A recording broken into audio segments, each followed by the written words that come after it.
Hey guys, what's going on? It's your boy here, and man, if you've been scrolling through your phone or checking out social media at all today, you already know the CIA is blowing up everywhere again like it's the biggest topic online right now. It's not because of some new movie or anything crazy, no, it's all because of this JFK assassination stuff that just keeps coming back no matter how many years go by, you know what I mean. It's like this event from 1963 refuses to stay quiet, and today we're gonna talk all about why the agency is right back in the spotlight because of it and nothing else, just this one angle.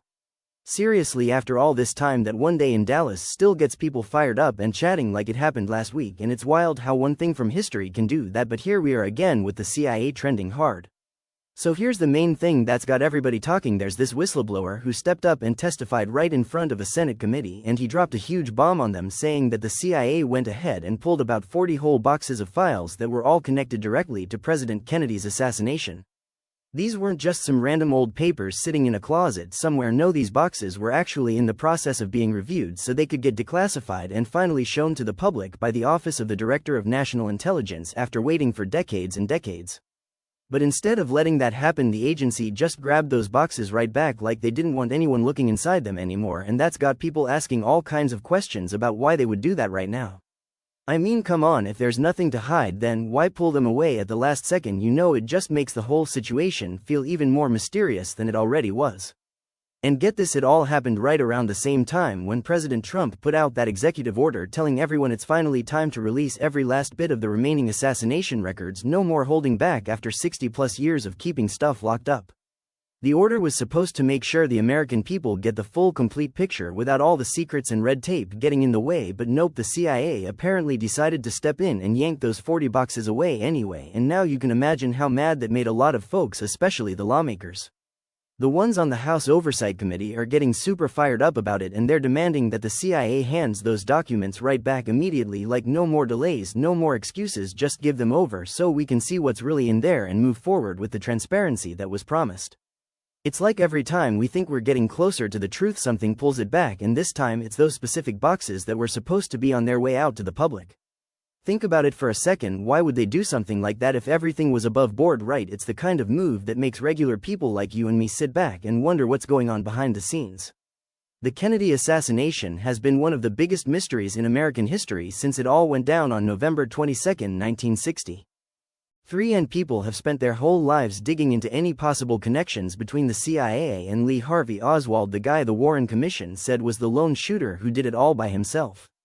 There were all these contacts Oswald had back then in places like Mexico City and New Orleans with folks who were tied to anti-Castro groups and other people the agency was keeping an eye on for potential communist activities during those super tense Cold War times. It just makes you pause and think about what the CIA might have known or seen during all that, and whether any of it ever got fully explained to the public. Even though the House Select Committee on Assassinations came out way back in 1979 and said flat out that the CIA wasn't directly involved in the plot or anything like that, the questions never really stopped because files like these keep getting pulled at the very last minute every single time we get close to full openness. It's like there's this ongoing pattern where important pieces of the story get hidden away again, and now with this whistleblower coming forward and talking about the 40 boxes in front of the Senate, it's like the fire has been lit all over again. The testimony has lawmakers pushing harder than ever for answers, and the House Oversight Committee is right there demanding action because they want those documents returned so the review process can keep going like it was supposed to under the executive order. Dude, it's frustrating when you think about how long we've all been waiting for clarity on this, and then something like this happens and it feels like we're starting over from scratch. After more than 6 decades, one single tragic event can still make the CIA the #1 trending topic, with millions of people suddenly jumping into conversations online asking the same things over and over.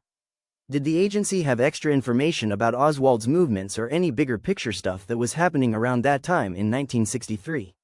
Were there operational overlaps that put them in a position to know more than what they ever admitted publicly? The official story has always stuck with Oswald acting alone, but the constant secrecy around certain records just keeps those doubts alive and makes people wonder if there's still missing parts that could change how we understand the whole day.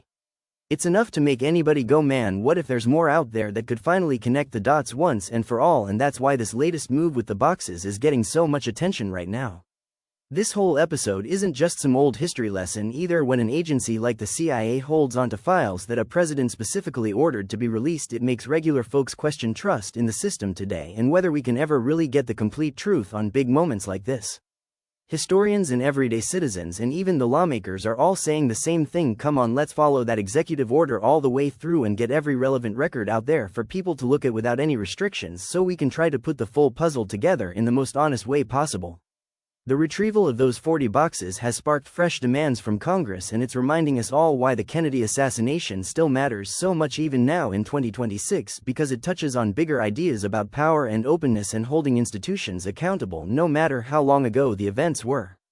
You know what's really wild about all this is how one day in Dallas back in 1963 still has this crazy power to pull the whole country into these big conversations and make people pause and think deeply about what we know and what we might not know.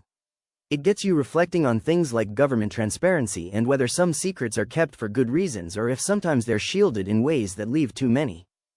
unanswered questions hanging around for generations. The House Oversight Committee is actively on the case now, firing off their questions and pushing for real action because they see how this kind of thing can erode confidence in big ways over time. People have literally waited their entire lives for more clarity on the assassination, and it feels like with these latest developments we're right back at square one, watching the same kind of back and forth play out again with the Senate hearings and all the public buzz.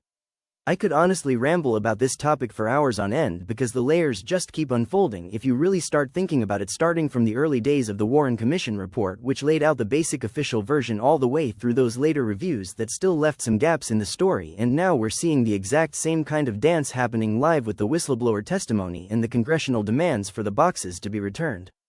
It's fascinating in a way, but also a little bit unsettling if I'm being totally honest with you guys, because it makes you wonder if we'll ever reach that point where everything is out in the open and we can all look at the evidence without feeling like pieces are still missing. After everything that's come out over the years, the idea that 40 specific boxes could still hold some key clues or details about the CIA's knowledge of Oswald or the events leading up to November 22 is just mind-blowing when you sit with it for a minute. It makes the mind race with possibilities, and that's probably why this story is spreading so fast across the internet right now, with everyone sharing their takes and theories in the comments.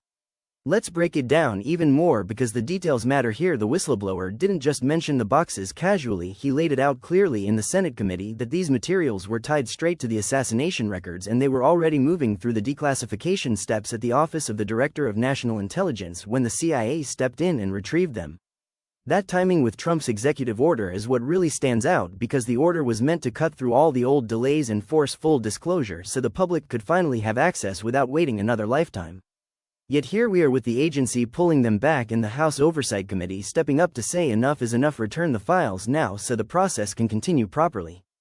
It's the kind of situation that fuels all those long-standing questions about the CIA's role or knowledge around Oswald's activities in Mexico City, where he had those interactions with anti-Castro operatives, or in New Orleans with the monitoring of groups that the agency had eyes on during the Cold War era.